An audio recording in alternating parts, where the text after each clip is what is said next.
அண்ணனிடம் எப்படியும் உண்மையை சொல்லிவிட வேண்டும். மனதை தைரியப்படுத்தி கொண்டு அண்ணன் தோட்டத்திலிருந்து வருவதற்காக காத்திருந்தான் பரந்தாமன்.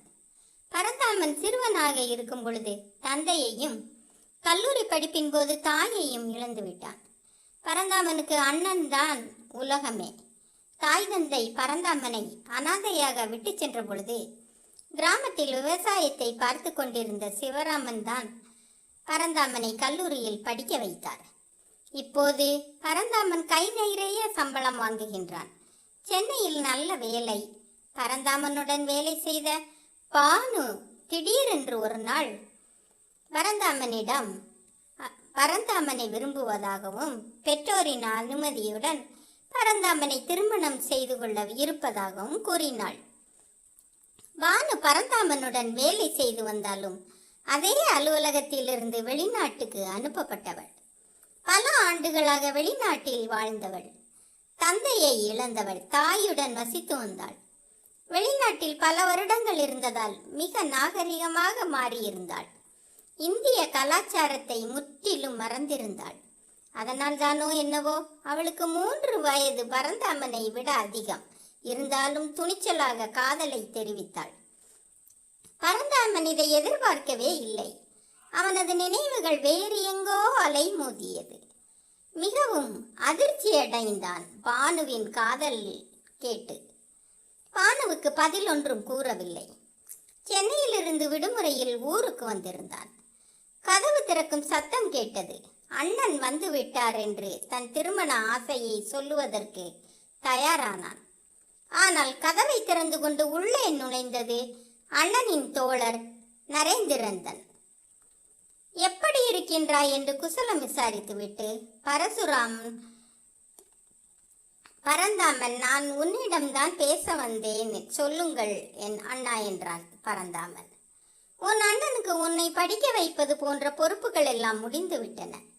ஆதலால் இப்பொழுது திருமணம் செய்து வாழ்க்கையில் செட்டில் ஆகிவிடலாம் என்று நினைக்கின்றார். இதை உன்னிடம் அண்ணன் கூற தயங்கியதால் நான் கூறுகின்றேன். உன் அண்ணன் பட்டதாரியாக இருந்தாலும் வேலைக்கு போக வாய்ப்பில்லாமல் போய்விட்டது. விவசாயத்தையே பார்க்கும் நிலைமை ஏற்பட்டது. அண்ணனுக்கு பார்த்திருக்கும் பெண்ணும் பட்டதாரிதான். நம்மை போலவே விவசாய குடும்பத்தைச் சேர்ந்தவள்.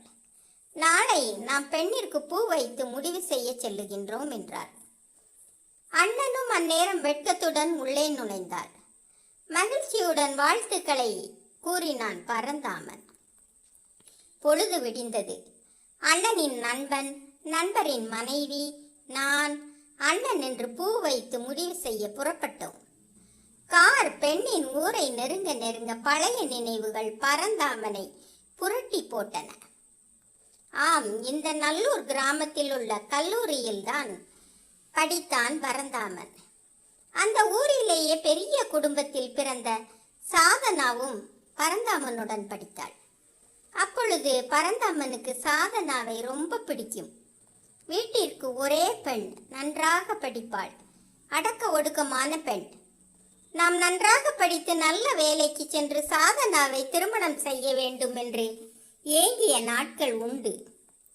ஒருவேளை இது சாதனாவாக இருக்குமோ என்று நினைத்தான். குப்பென்று வியத்தது.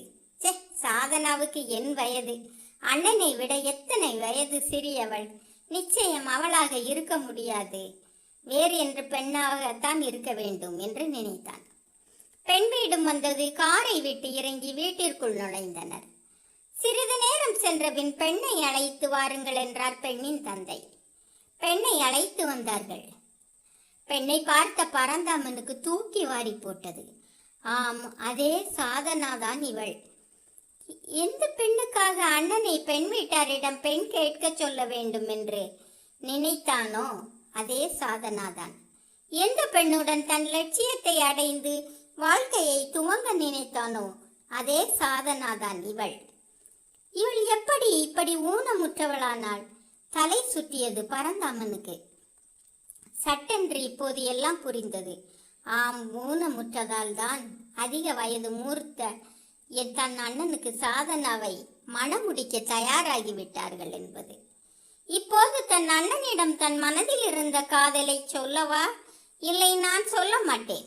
சொன்னால் 1000 கனவுகளுடன் இந்த பெண் ஊனமுற்றவள் என்று தெரிந்தும் திருமணம் செய்ய முன்வந்த என் அண்ணனின் கனவுகள் சீட்டுக்கட்டுகள் போல் சரிந்துவிடும்.